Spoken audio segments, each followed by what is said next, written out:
after a long time.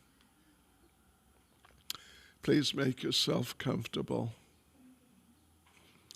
So, devotees, we are reading Srila Prabhupada-lilamrita. And we're in the third volume, and we're starting chapter 5. There's 6 chapters, or no, there's maybe 7 in this volume. And once we've finished this volume, we're halfway through. Really? Then we're halfway through. That's pretty good. Okay, so, Prabhupada was in the hospital. Prabhupada had a heart attack.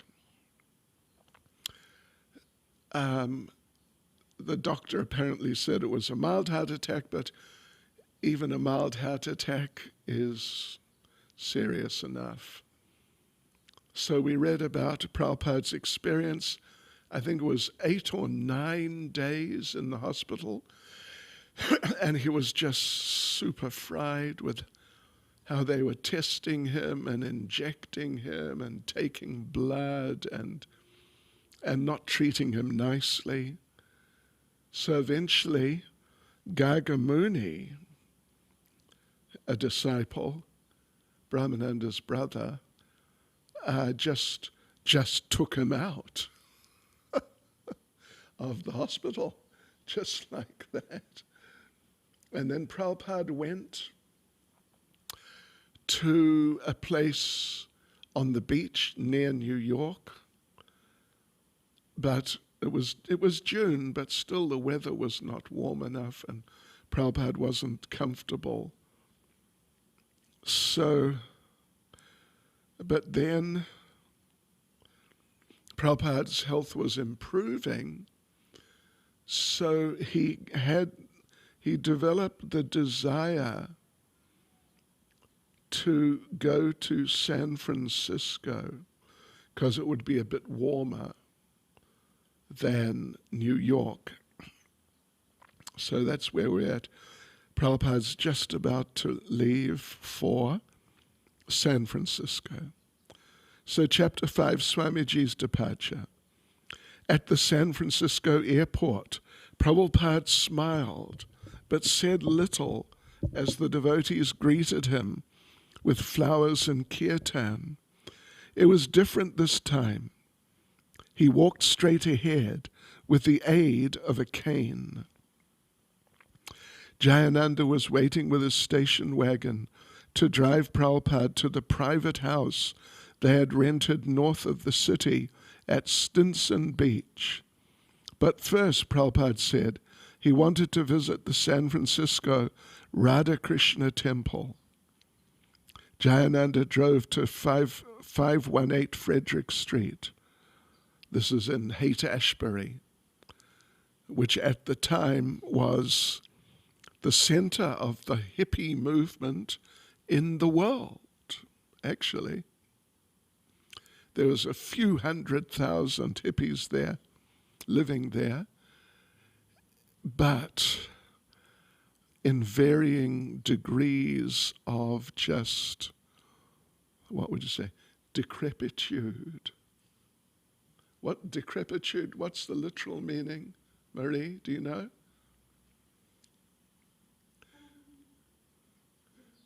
Degradation on all levels. Which on? Degradation. Oh, degradation. Poverty.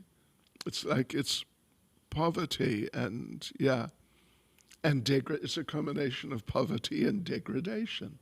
That's what it is. It was a disaster, actually. The hippie movement. It was just a disaster. Crazy disaster. So, Prabhupada got out of the car and entered the small storefront, which was filled with waiting devotees and guests. He bowed before the smiling Jagannath deities, and without speaking a word, left the room, returned to the car and departed for Stinson Beach. Wow, amazing. He bowed down before the deities, didn't speak a word, and came out. The ride up through the seaside cliffs was so winding and climbing that Prabhupada became nauseated. An inauspicious beginning to what ended up being, eventually Prabhupada couldn't tolerate it. And so he's going to go to India in due course. And even lying down in the back seat and having Jayananda drive slower didn't help much. Kirtanananda realized that it would be too difficult for Prabhupada to visit the San Francisco temple from Stinson Beach. But maybe that would be just as well. He could spend all of his time recuperating.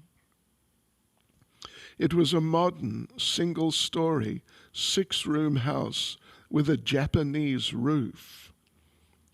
A sign out front read, Paradisio. Srila Prabhupada noticed in the front yard, amidst fashionable lawn furniture, a statue of Lord Buddha, a garden ornament. When Prabhupada entered the house, he found Mukunda and his wife Janaki waiting for him. They bowed down, and Janaki wept in happiness. Prabhupada smiled, but kept walking, slowly and silently, through the house. The large living room overlooking the Pacific Ocean was decorated with some of Jadharani's paintings of Lord Vishnu, Radha and Krishna, and Lord Chaitanya, as well as with Indian prints of Jagannath Puri. Prabhupada's bedroom, also facing the ocean, had sliding windows. On the wall was a portrait of Srila Bhaktisiddhanta Saraswati and a painting of Radha and Krishna. Prabhupada smiled and said the paintings were very nice. The devotees agreed that only Kirtanananda and Upendra would stay and serve Swamiji.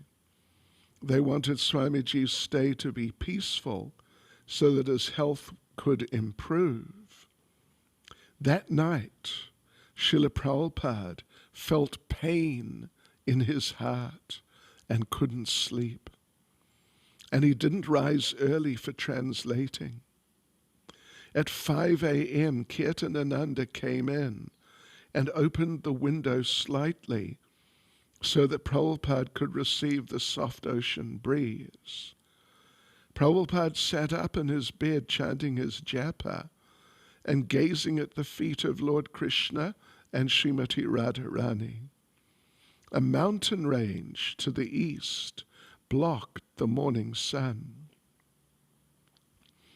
Ever since Prabhupada's stroke, Kirtanananda had been regularly massaging Prabhupada morning and evening. Kirtanananda would rub Prabhupada's head vigorously and then sit behind him and massage his back. Next he would massage Prabhupada's chest, his arms and his legs, the complete massage lasting sometimes more than 1 hour. Since leaving the hospital, Prabhupada had also been taking daily morning walks, even while on the Lower East Side. And this morning he went down for a walk on the beach, accompanied by Kirtanananda and Upendra. As Prabhupada walked on the beach, he pointed his cane towards some bubbles in the sand. "Just see," he said, "there are living entities everywhere. There's no place without living entities, and yet they say there is no life on the moon." The beach was rocky, and there were cliffs where the waves crashed powerfully like thunder. You hear this sound? Srila Prabhupada asked. This is an echo of the gopis' heartbeats when they are feeling separation from Krishna. He walked for an hour until his two young servants were both tired. Do I tire you walking? He laughed. This walking and massaging are saving my life from day to day. Then he continued walking. By 11 o'clock, the sun finally appeared over the mountains and through the clouds. Srila Prabhupada, his head wrapped with a towel, sat in a folding chair on the beach, taking in the sunshine. He kept saying he needed more sun. After lunch, the sky was again overcast. In the evening, Prabhupada called Kirtanananda and Upendra into the large living room and led them in a subdued kirtan, singing Hare Krishna and Govinda Jaya Jaya. He stood and led them in a large circle around the room. He would stop before the picture of Krishna, bow slightly with folded palms, turn around, and then continue in the circle. On July 8th, after Prabhupada had been at Paradisio for 2 days, Shamsundar and Mukunda drove up from San Francisco. The next day was to be Rathiatra. Oh, that's what Prabhupada wanted to go for the Rathiatra.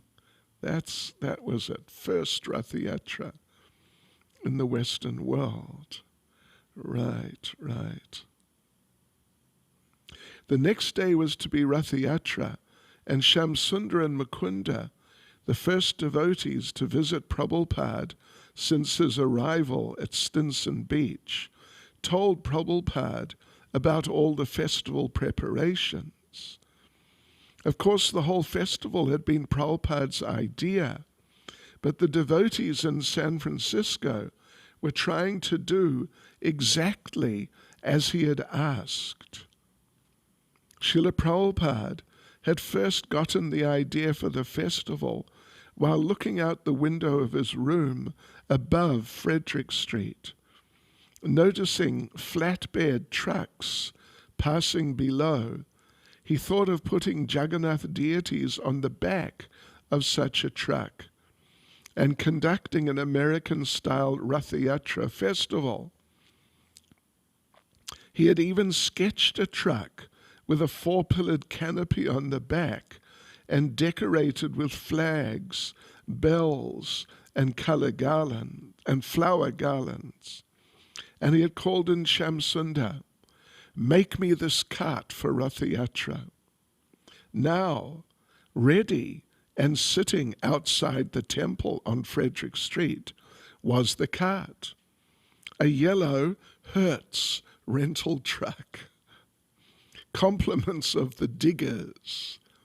The diggers, for those who are not initiated into such things. The diggers were a shop in Haight-Ashbury, a shop of hippies, supplying just all sorts of things for hippies and sponsoring a whole, like, hippie festivals and things like that. So compliments of the diggers, and complete with 5-foot columns and a pyramidal cloth canopy. Sitting with Prabhupada on the beach, Mukunda told how all the devotees were working with great enthusiasm and how the hippies in Haight-Ashbury were talking about the Jagannath parade that would take place the next day. The devotees had tried to route the parade through Golden Gate Park, but the police department would only give permission for them to go south down Frederick Street to the sea. Mukunda said the devotees planned to have Jagannath under the canopy, facing the right side of the truck, Subhadra facing the rear, and Balaram facing the left side. He wanted to know if that was all right. Actually, Prabhupada said, the deities should ride in separate carts, pulled with ropes by the crowd through the streets. Maybe that could happen in future years. Do it nicely, he cautioned them, and don't hurry it up. The devotees should drive the trucks slowly through the streets, down to the beach, and there should be constant kirtan. Mukunda and Shamsunda glorified Jayananda. He drove all around San Francisco, getting donations of fruits and flowers. He found people to help decorate the cart. He installed the sound system on the truck and distributed posters in the stores. He was tireless, and his enthusiasm was inspiring everyone else to take part. The women had been cooking chapatis all day, so there should be thousands to give away to the crowd. The devotees had prepared hundreds of Hare Krishna Rathiatra Festival balloons to release on the streets as the parade began.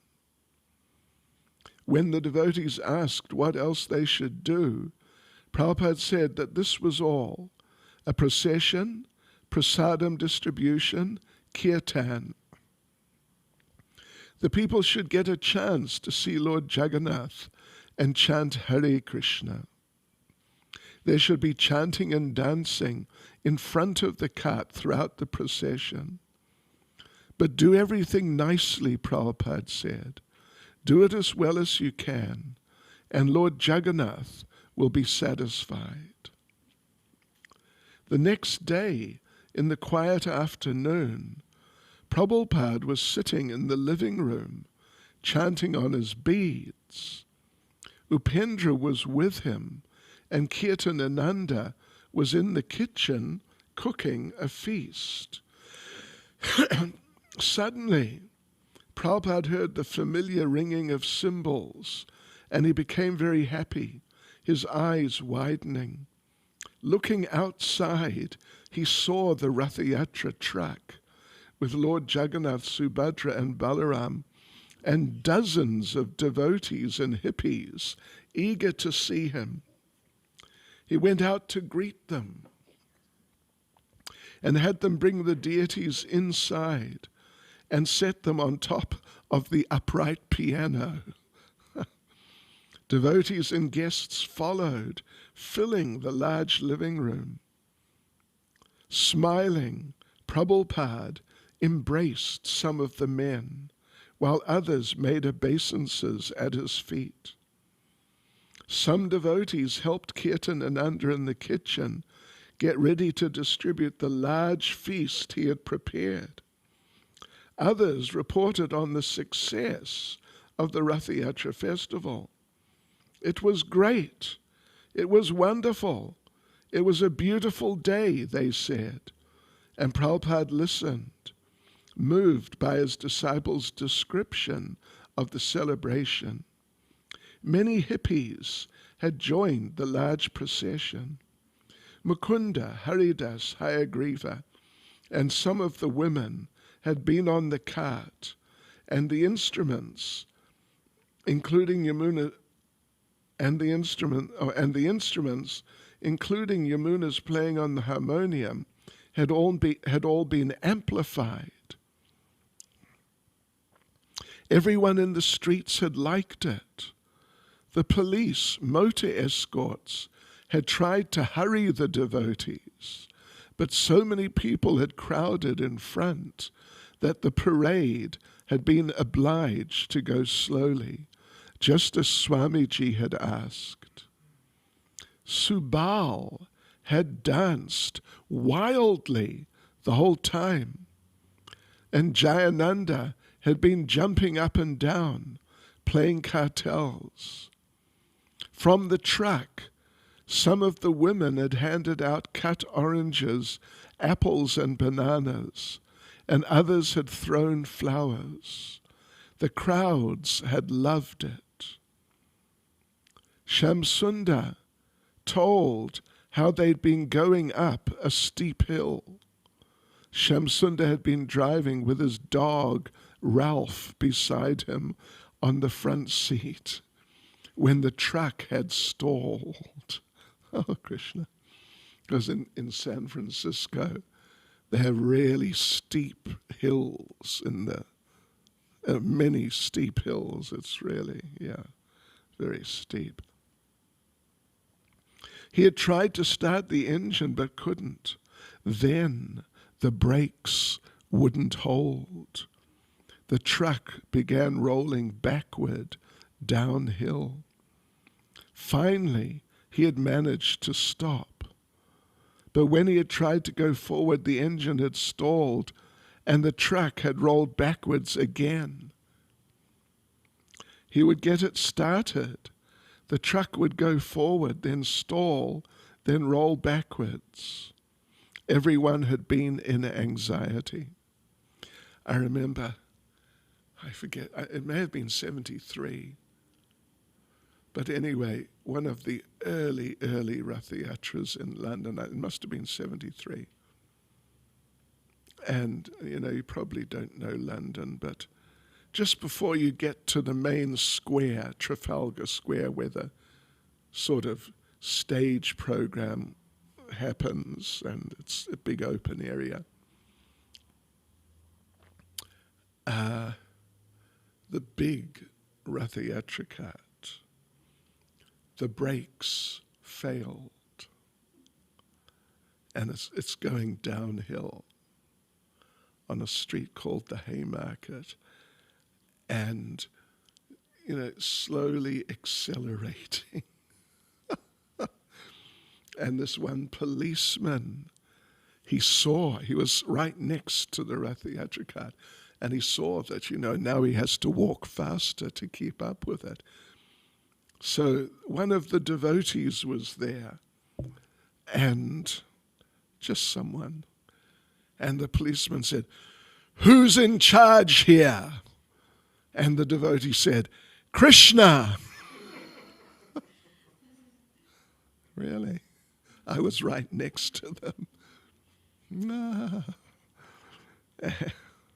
So,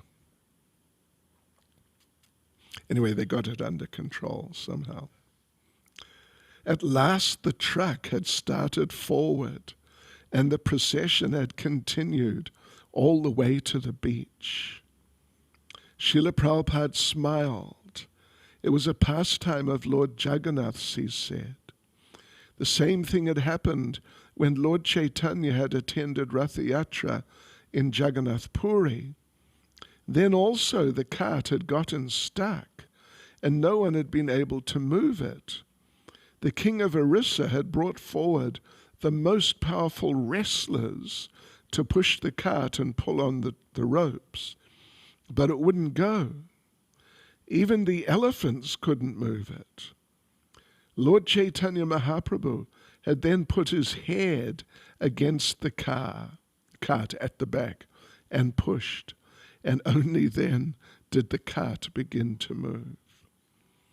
Now Rathiatra had come to the west, and with it, this pastime of Lord Jagannath's. Prabhupada noticed some devotees were missing. "Where are Yamuna and Janaki?" he asked. The devotees told him that some hippies had handed out candy spiked with LSD, and that a few of the devotees had unwittingly accepted it and were just now recovering. I guess they injected it, or I don't know how they put it in, but somehow. Of course, LSD is such a powerful thing. You just need one drop. It's more than enough. Subal related how, after the festival, they traveled out on the freeway in their flower-bedecked, canopy-covered truck, carrying 30 devotees and the deities of Jagannath, Subhadra, and Balaram. They had driven up through the mountains in what must have been one of the most unusual vehicles ever seen. After all the visitors departed, the deities remained in the house with Prabhupada and his servants. Prabhupada felt satisfied that his disciples had successfully held a Rathiatra festival. Although untrained, they were sincere. Bhaktisiddhanta Saraswati and Bhaktivinoda Thakur would have been pleased to see the first American Rathiatra. The whole world was in anxiety, Prabhupada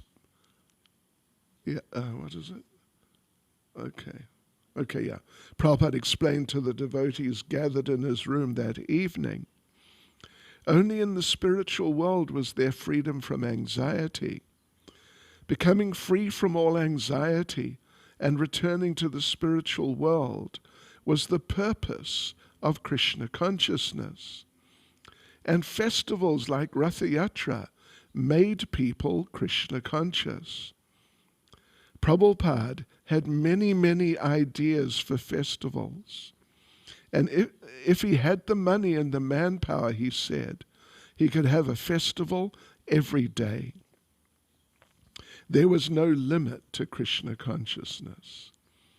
This Rathiatra festival was another sign of the good reception for Krishna consciousness in the West.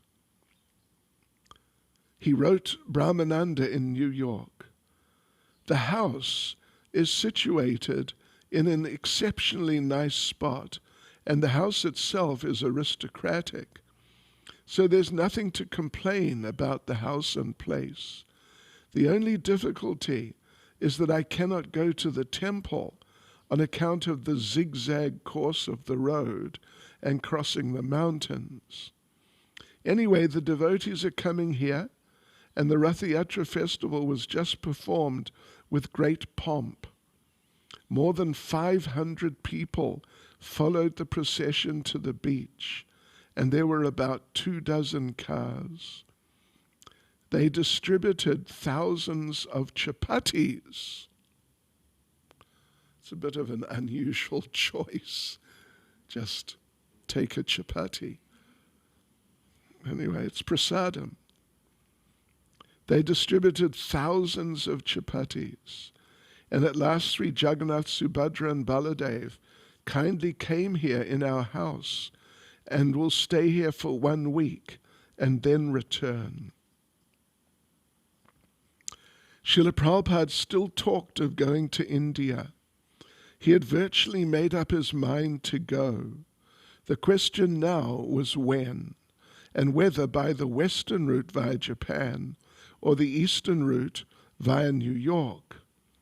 The grey skies and unseasonably cool temperatures of Stinson Beach were a disappointment. His health was still poor. He even spoke of dying. It didn't matter whether he died in America or in Vrindavan, he said. If a Vaishnav dies in Vrindavan, the land where Krishna appeared, he is assured of joining Krishna in the spiritual world. Yet when Lord Chaitanya had travelled outside Vrindavan, his devotee Advaita had assured him, wherever you are is Vrindavan. To be always absorbed in thinking of Krishna was also Vrindavan. So if he were to pass away while preaching Krishna consciousness anywhere in the world, certainly he would still attain to the eternal Vrindavan in the spiritual sky. Nevertheless, Prabhupada wanted to go to Vrindavan. It was the best place to die or to recuperate. Besides, he had a plan for bringing his disciples to Vrindavan for training. He expressed this plan in a letter to Sumati Maharaji, the owner of the Scindia Steamship Company. Quote, "I'm thinking of going back to India as soon as I get sufficient strength. I am now considerably old. I'll be 72 years next September. But the work which I've begun in the Western world is not yet finished, and I require to train some of the American boys to preach this cult all over the Western world. So if I return to India, I will have to take with me some of the boys for training. They're all nice boys to take up the training. So your cooperation in this connection is greatly needed. You've already allowed my men from India free passage. Similarly, if you allow free passage for some of my American disciples, they can come to India and take training from me at Vrindavan. The idea is that in this old age, I do not know when death will overcome me, and I wish to die in the last days of my life at Vrindavan."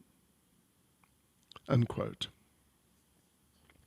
Prabhupada told Kirtanananda, Hayagriva, and others that he would take them with him and show them the sacred places of Krishna's pastimes. With the New York Temple's building fund, he would start his American house in Vrindavan. Quote, "I may come to Montreal, perform the opening ceremony of installation of Radha Krishna Vigraha. Then I may go back to India for 6 months, as there is a program for construction of an American house for training preachers at Vrindavan. Vrindavan is the only solitary, transcendental abode within this universe where Krishna consciousness automatically reveals.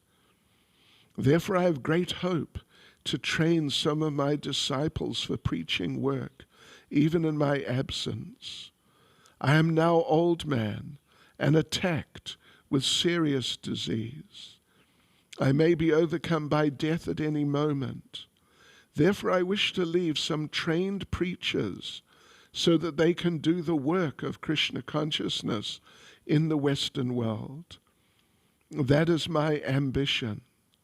I hope you all pray to Krishna so that I may be able to execute my duty properly." When Govinda Dasi wrote Prabhupada that she was anxious to serve him again as she had in New Jersey, he replied that he would be going to India to try to construct an American house, quote unquote, "where you will be invited to come and live for all the days, both your husband and yourself. You will find a very peaceful atmosphere in Vrindavan to worship Krishna." Waiting for sufficient strength to travel, Prabhupada continued his daily routine at Stinson Beach. 1 or 2 at a time, devotees would visit him from San Francisco. His morning walks on the beach, his sitting to take in the sunshine whenever it peeked through the clouds, and his evenings of kirtan or reading in the living room remained undisturbed and peaceful. Upendra. He would sit in his chair on the beach side of the house. He liked to see us go in the water and play. At first I felt a bit strange going in the water and knowing that Swamiji was watching me. But I went in and began washing my body. When I looked back at Swamiji, he was motioning from his chair, throwing his arms up like he was splashing in the water. He kept doing it until finally I understood that he wanted me to splash and play in the water. As I began to splash and jump around in the water, he nodded his head and smiled broadly. Mukunda, I went on a walk on the beach with Swamiji, and when he sat down, I sat down opposite him. Then he asked me, "What is your definition of Krishna?" I said, "Krishna is God. He is the Supreme Being. Our duty is to worship and serve him." Swamiji seemed fairly satisfied, and then he said, "You must chant 64 rounds per day on your beads." I was shocked at this and could not answer. I did not know if there were any need to answer. I just kept looking at Swamiji, and he looked at me. After some time he said, "Or at least you can chant 32 rounds a day." Still silence. I considered it to be very difficult to chant even 16 rounds. I was wondering how I could possibly chant 32 rounds. After some time, Swamiji said, "At the very least, you must chant 16 rounds every day." I said, "Yes, Swamiji." I knew that I could at least try to handle that much. Prabhupada told Kirtanananda that he wanted to play the piano. The Jagannath deities who had sat atop the piano for a week were now back in San Francisco at the temple. But when Kirtanananda and Upendra moved the piano away from the wall, they heard the thud of a falling object. "What is that?" Prabhupada asked. Kirtanananda reached behind the piano and produced a framed canvas wrapped in a madras. He uncovered it and revealed a painting of Lord Nrsingadev. "Why is this being hidden behind the piano?" Prabhupada asked. Janaki happened to be visiting at the time, and she confessed. While she had been arranging the house for Prabhupada's arrival, someone had sent the painting out to the house. She had found it and hidden it.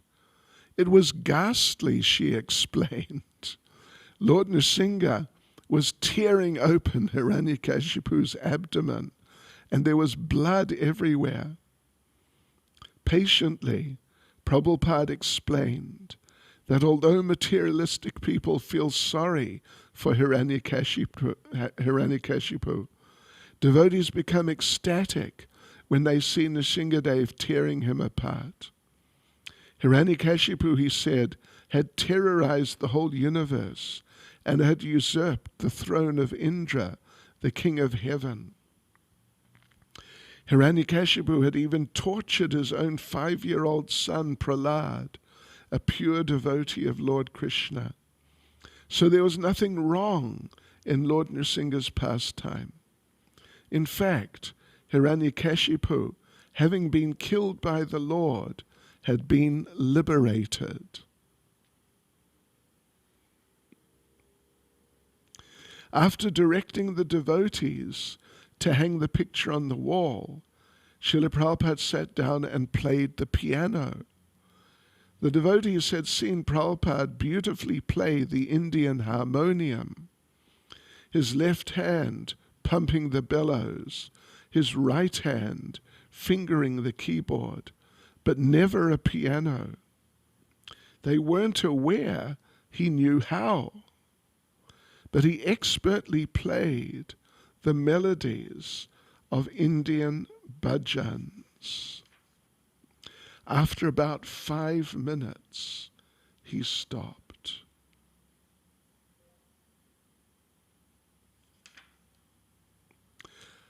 Okay. Hare Krishna. Srila Prabhupada ki jai. Oh, questions?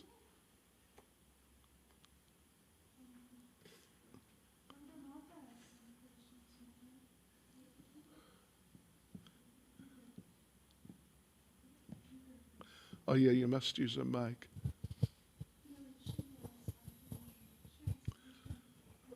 Marie will tomorrow.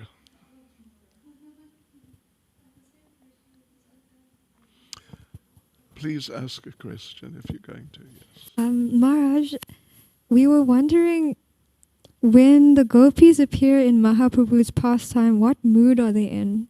Because we know in the spiritual world they're in Madhurya Ras. Yeah. Internally, they're in their, generally, internally they're in their Vrindavan mood. Externally, they're in the mood of being devotees of Lord Chaitanya. Yeah. But some of them, they're just in their mood of being devotees of Lord Chaitanya.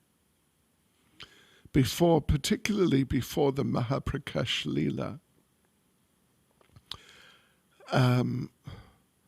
nobody was conscious of their relationship with Krishna. They just saw themselves as residents of Navadvip. Yeah. But then after the Mahaprakash Leela, or in the Mahaprakash Leela, the Lord Chaitanya revealed to all of them their relationships. I mean, not just with Krishna, many of them with Krishna, but others like Murari Gupta with Lord Ramachandra, and sometimes with some other forms of the Lord. Okay? Oh, now you must give her the microphone. Give her the microphone.